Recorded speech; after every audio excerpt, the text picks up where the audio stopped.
Hi everybody, it's Michelle with the Keys Ingredients. And today, my neighbor Cora and I will be making a marinade. Here's what you'll be needing. Olive oil, Lemon juice, garlic, Italian seasoning, and salt.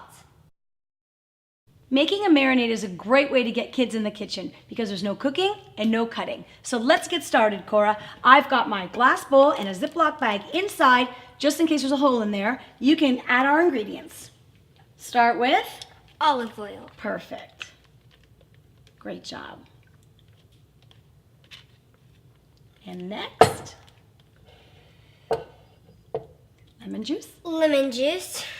So we can get our lemon juice either pre-bottled, check the ingredients, or we can squeeze lemons. Garlic. Again, we can buy this already chopped, we can buy it fresh, and we can buy it pureed and frozen. There's just some options for you. Here we go. Some dried Italian seasoning.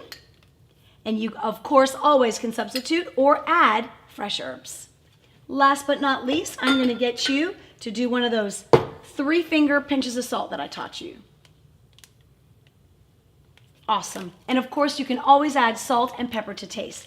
And just like that, guys, you can put some chicken in there or some fish. We can marinate from 30 minutes all the way up to about 48 hours. Just like that, your marinade's ready.